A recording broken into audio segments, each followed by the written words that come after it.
శ్రీరామ రామ రమేతి రమే రామే మనోరమే సహస్రనామ తత్తుల్యం రామనామ వరాననే. రామ అన్న శబ్దాన్ని స్మరిస్తే చాలు 1000 సహస్రనామాలను పఠించినంత పుణ్యం కలుగుతుంది. రామ అన్న శబ్దంతో మమేకమైతే చాలు జన్మ జన్మలుగా ఆత్మను అంటిపెట్టుకుని ఉన్న కర్మఫలాలు దహించుకుపోతాయి. అలాంటి శ్రీరామచంద్రుడు పుట్టి పెరిగిన పవిత్ర భూమి, పాలించిన దైవ భూమి అయోధ్య. అలాంటి దివ్య భూమిలో నిర్మిస్తున్న ఆ స్వామి ఆలయ నిర్మాణ విశేషాలపై సాక్షి టీవీ ఎక్స్క్లూజివ్ రిపోర్ట్. శ్రీరాముడి ఆలయం లేని ఊరు దేశంలోనే ఉండదు. శ్రీరామనవమి పందిళ్లు పంచే ఆధ్యాత్మిక భావనలో ఓలలాడని గ్రామమే దేశంలో కనిపించదు. కానీ ఆ రామచంద్రుడు పుట్టిన అయోధ్యలో రామయ్య తండ్రికి గుడి లేదు. దశాబ్దాలుగా రామభక్తులు అనుభవించిన ఈ ఆవేదనకు ముగింపు పడబోతోంది. భక్తజన కోటికి తరింపచేయటానికి అయోధ్యలో రామమందిరం ముస్తాబోతోంది. బస్ ఎక్కినా, విమానమెక్కినా, రైలెక్కినా రామయ్య దర్శనమే అన్నట్లుగా అన్ని రకాల ప్రయాణ మార్గాలకు అనువుగా సిద్ధమైంది అయోధ్య. మానవేంద్రుడైన మనువు స్వయంగా అయోధ్య నగరాన్ని నిర్మించాడు అని రామాయణంలోని బాలకాండలో వాల్మీకి చెప్పాడు. అటువంటి ఆధ్యాత్మిక విశ్వనగరం అయోధ్యలో ప్రస్తుతం మనం ఉన్నాం. అయోధ్య యాత్రికులందరికీ కూడా స్వాగతం పలుకుతోంది. రాముని ఇతివృత్తాన్ని తెలుసుకోండి, రామ కథని వినండి, అదేవిధంగా రాముడి జీవితాన్ని ఆదర్శంగా తీసుకోండి అంటోంది అయోధ్య. సో అయోధ్యలో ఏం జరుగుతోంది, రామ మందిర నిర్మాణం ఎంతవరకు వచ్చింది, ఇవన్నీ చూద్దాం. ఒకటే బాణం, ఒకటే ధర్మం, ఒకటే మాట. ఉత్తమ జీవితానికి, అత్యుత్తమ పాలనకి నిలువెత్తు నిదర్శనం శ్రీరామచంద్రుడు. ఆ దేవదేవుడే రాముడిగా అవతరిస్తే ఆయన పాదధూళితో తరించిన పవిత్ర పుణ్యక్షేత్రం అయోధ్య. రాముడు పుట్టిన, పెరిగిన, పాలించిన ఆ దివ్య స్థలిలో ఇప్పుడు అద్భుతమైన రామమందిరం భక్త కోటిని ధన్యులను చేయడానికి సిద్ధమవుతోంది. అఖండ భారతావని మురిసిపోయేంత గొప్పగా రామమందిర నిర్మాణం జరిగింది. కోదండ రాముడికి ప్రపంచ నలుమూలలా భక్తులున్నారు. అందుకే వాళ్లంతా అయోధ్యలో వేంచేసిన బాలరాముణ్ణి దర్శించి తరించడానికి అన్ని రకాల ప్రయాణ మార్గాలను అద్భుతంగా సిద్ధం చేసింది మోదీ సర్కార్. ఇంటర్నేషనల్ ఎయిర్పోర్ట్ అయోధ్యకు అతి చేరువలో నిర్మిస్తున్నారు ఈ ఎయిర్పోర్ట్ని. విదేశీ ప్రయాణికులు ఎవరైనా సరే ఈ విశ్వ ఆధ్యాత్మిక నగరం అయోధ్యని సందర్శించాలనుకుంటే అతి తేలికైన మార్గం అయోధ్య ఎయిర్పోర్ట్. డైరెక్ట్గా ఇక్కడికి చేరుకుని కేవలం అరగంటలోనే అయోధ్య ఎయిర్పోర్ట్కి చేరుకునే అవకాశం ఉంటుంది. మహర్షి వాల్మీకి ఎయిర్పోర్ట్ శ్రీరామ దర్శనం కోసం ప్రపంచ నలుమూలల నుంచి వచ్చే భక్తులకు స్వాగతం పలుకుతోంది. 6500 చదరపు మీటర్ల విస్తీర్ణంలో నిర్మించిన ఈ ఎయిర్పోర్టుని ప్రధాని మోదీ ప్రారంభించారు. के साथ एक नए युग का शुभारंभ शिलापट का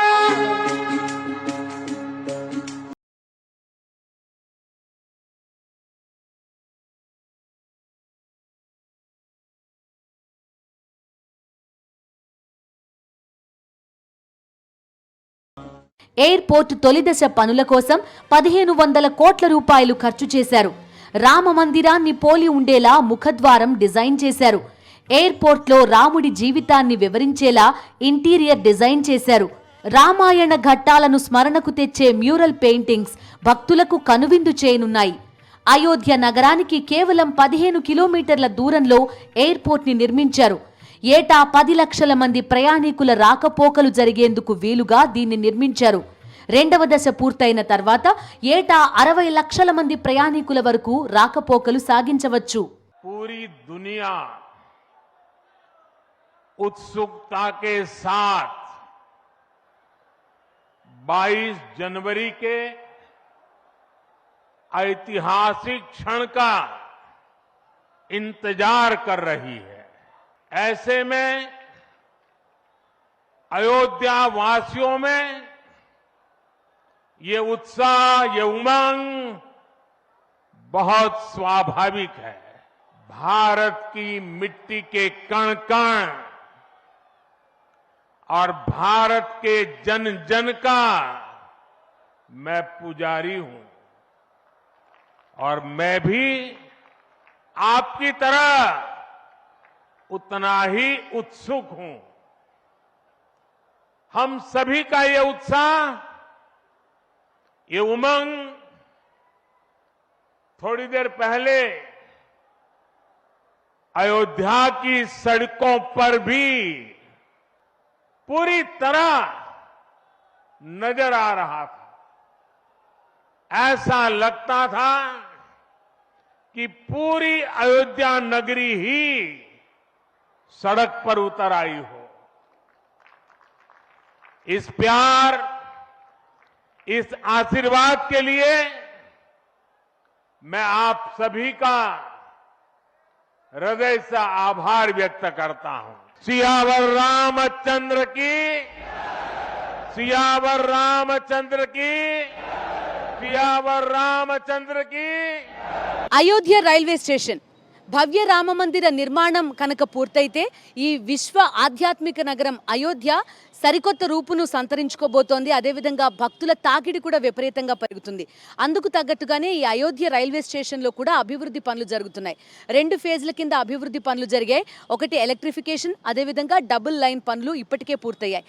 ఇంచుమించుగా అయోధ్య రామ మందిర నిర్మాణం ఏ విధంగా అయితే, ఏ రూపంలో అయితే జరుగుతోందో అదే రూపంలో ఈ అయోధ్య రైల్వే స్టేషన్ గేట్ కూడా నిర్మించడం జరిగింది. ఈ రైల్వే స్టేషన్కి వస్తే అయోధ్యలోనే ఉన్నాం అనే ఫీల్ ఖచ్చితంగా కలుగుతుంది. ఎయిర్పోర్టుతో పాటుగా పునర్నిర్మించిన అయోధ్య రైల్వే స్టేషన్ని కూడా మోదీ ప్రారంభించారు.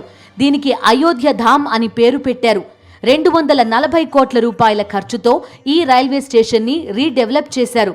3 అంతస్తుల్లో నిర్మించిన ఈ స్టేషన్లో అన్ని అత్యాధునిక సౌకర్యాలను ఏర్పాటు చేశారు. 4 గోపురాలతో అయోధ్య ధామ్ జంక్షన్ నిర్మించారు. రైల్వే స్టేషన్ భవనం మధ్య గోపురాన్ని రాముడి కిరీటం ప్రేరణతో డిజైన్ చేశారు. 2 అంతస్తుల భవనంపై 2 శిఖరాలను జానకి ఆలయం నుంచి ప్రేరణగా తీసుకుని నిర్మించారు. పాలనకు కొలమానం రామరాజ్యం అయితే ఉన్నతమైన జీవన విధానానికి ఆదర్శం ఆ శ్రీరాముడే. కౌసల్య తనయుడు నిర్మించిన అయోధ్యలోనే శ్రీరామచంద్రుడి ఆలయం అశేష హిందువులను పరవశింపజేయబోతోంది. అందుకే విశ్వ ఆధ్యాత్మిక నగరంగా అవతరించిన అయోధ్యలో అదే రీతిలో ప్రయాణ సౌకర్యాలను అభివృద్ధి చేస్తోంది కేంద్ర ప్రభుత్వం. ఇక్ష్వాకు వంశస్థుల రాజధాని, దేవతల సమక్షంలో మనువు నిర్మించిన నగరం, శ్రీ మహావిష్ణువే శ్రీరామునిగా అవతరించిన ప్రాంతం, సత్యవాక్ పరిపాలనను ప్రపంచానికి చాటిన ప్రదేశం అదే అయోధ్య. అంతటి పుణ్యస్థలిలో ఆ రామచంద్ర ప్రభువుకి ఆలయం నిర్మించడం అంటే మాటలు కాదు కదా. విశ్వ ఆధ్యాత్మిక నగరంగా అయోధ్య వెలిగిపోయే రీతిలో ఆలయం ఉండాలి. ఆ క్రమంలో ఎన్నో జాగ్రత్తలు తీసుకున్నారు.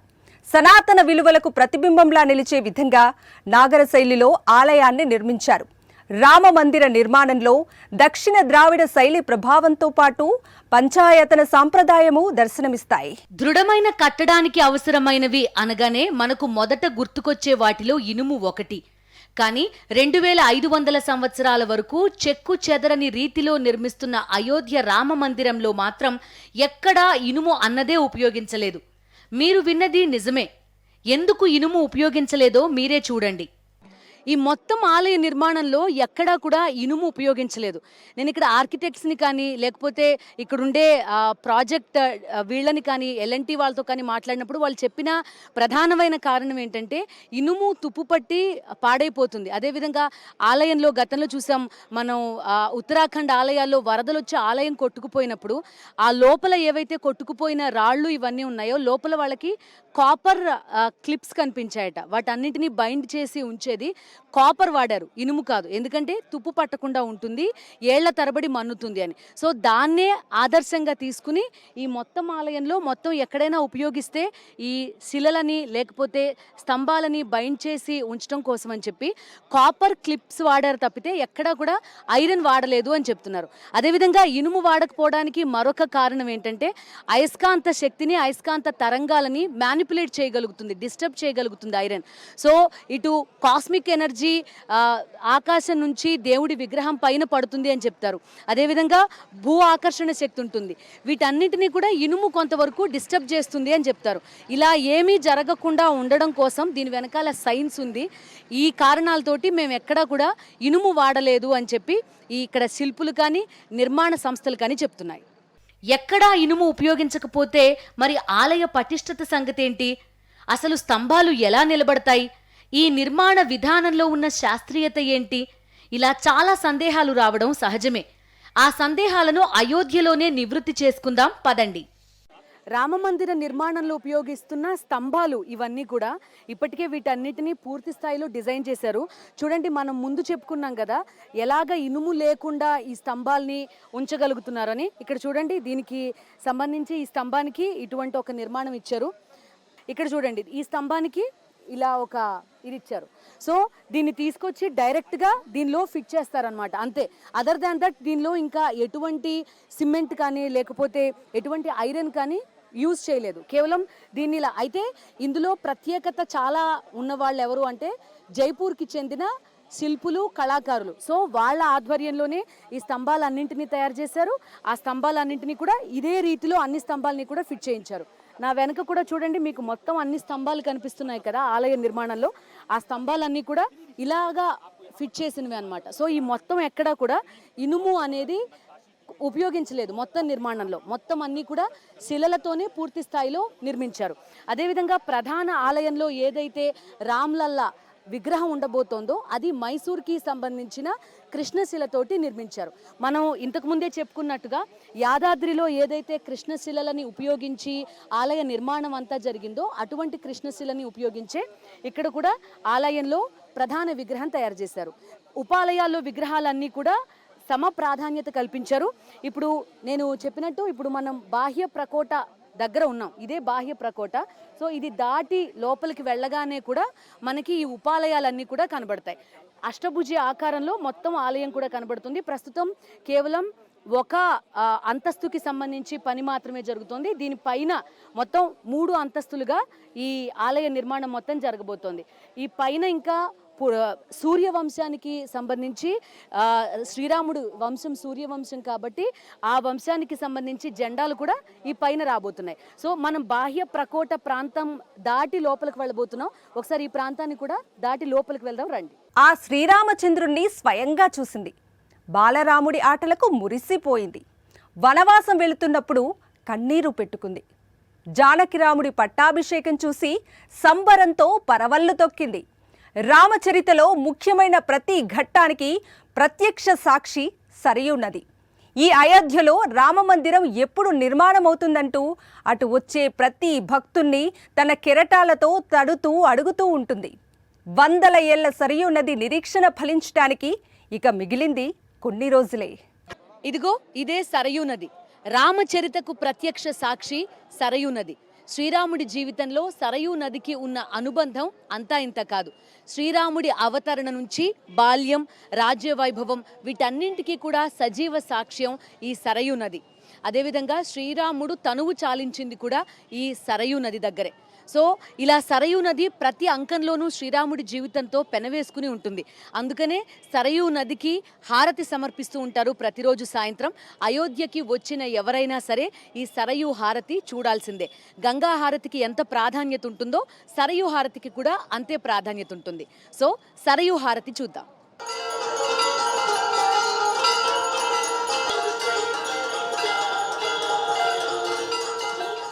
అయోధ్య పట్టణానికి ఆనుకుని ప్రవహించే సరయూ నది రామచరితకి ప్రత్యక్ష సాక్షి. శ్రీరాముడు, లక్ష్మణుడు ఈ నదిలోనే అవతారం చాలించారని చెబుతారు.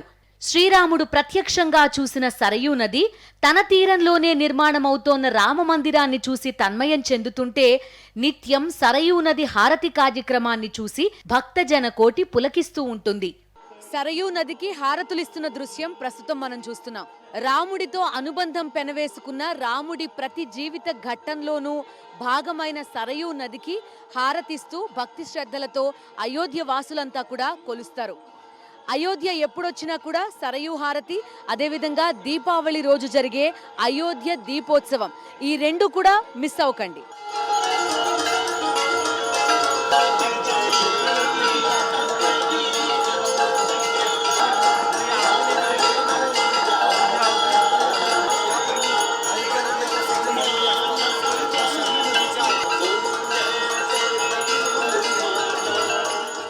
పర్యావరణాన్ని ప్రేమించడం అంటే ఆ పరమాత్మని సేవించడమే. అలాంటిది ఆ పరమాత్మ సమక్షంలో పర్యావరణం పట్ల ఇంకెంతో కృతజ్ఞతతో ఉండాలి కదా. అయోధ్య నగరవాసులు ఇప్పుడు అదే పనిలో ఉన్నారు. వాతావరణాన్ని కాలుష్యం చేసే ప్లాస్టిక్ నుంచి కర్బన ఉద్గారాల విడుదలను అరికట్టడం దాకా అక్కడ చైతన్యం కనిపిస్తుంది. సో తమిళనాడు నుంచి వచ్చి అయోధ్యలో బిజినెస్ చేసుకుంటున్నారు ఒక ఆయన. ఇక్కడ ఆయనతో మాట్లాడదాం. ఎప్పుడు వచ్చారు?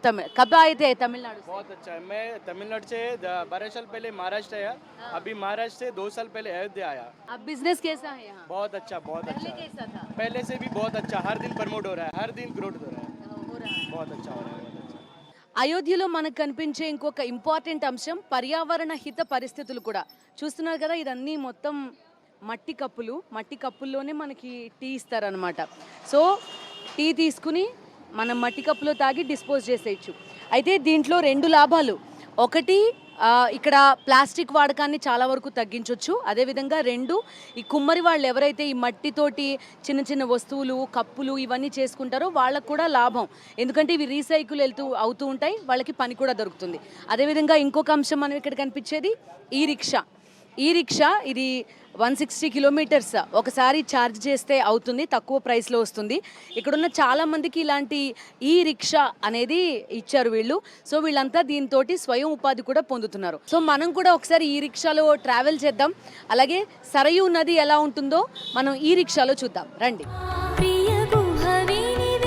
వీళ్ళు డే వైజ్గా ఇక్కడ ఎవరైతే యాత్రికులు వస్తారో వాళ్ళందరికీ డే లాగా మాట్లాడుకుని ఇక్కడ ఉండే అన్ని ప్లేసెస్ని కవర్ చేసి చూపించి సాయంత్రం రైల్వే స్టేషన్ ఆర్ ఎయిర్పోర్ట్లో వదిలిపెట్టమన్నా కూడా వీళ్ళు వదిలిపెడతారనమాట. సో అటు పర్యావరణానికి ఎలాంటి ఇబ్బంది లేకుండా, అదేవిధంగా హ్యాపీగా మనం 360 డిగ్రీస్ వ్యూలో కనిపించేలాగా ఇలా ఈ రిక్షాల్ని అయోధ్యలో ప్రవేశపెట్టారు. సో ఈ రిక్షా కేవలం అయోధ్య మాత్రమే కాదు, మొత్తం యూపీ అంతా, రాజధాని లక్నోతో పాటు మెయిన్ సిటీస్ అన్నిట్లో కూడా మనకి ఈ రిక్షా కనిపిస్తూ ఉంటుంది. ఎక్కువ మంది దీన్ని ప్రిఫర్ చేస్తారు కూడా. ఒకటి షేరింగ్ బేసిస్లో రెగ్యులర్గా కూడా దీన్ని 1 స్టాప్ టు వేరే స్టాప్ డ్రాప్ చేయడానికి 10 రూపీస్ లేకపోతే 20 రూపీస్ ఆ రకంగా కూడా ఈ రిక్షాలు చాలా ఎక్కువగా ఉపయోగపడుతున్నాయి. సో మనం నేర్చుకోవాల్సింది అయోధ్య నుంచి ఇది కూడా ఒక అంశం. రామజన్మభూమిలోనే కోదండరాముని దేవాలయం ప్రారంభం కావడానికి ఇక మిగిలింది కొద్ది రోజులు మాత్రమే. నిత్యం వేద మంత్రాల మధ్య శ్రీరాముణ్ణి పూజించే భక్తజన కోటిని చూసి అయోధ్య నగరం పులకించిపోవడానికి ఇక మిగిలింది కొద్ది రోజులు మాత్రమే. అయోధ్యలో కొలువయ్యే బాలరాముణ్ణి చూసి త్రేతాయుగంలో తన ఒడ్డున చిన్ని రాముడు ఆడిన ఆటలను గుర్తు చేసుకుని సరయూ నది తన్మయం పొందడానికి ఇక మిగిలింది కొద్ది రోజులే.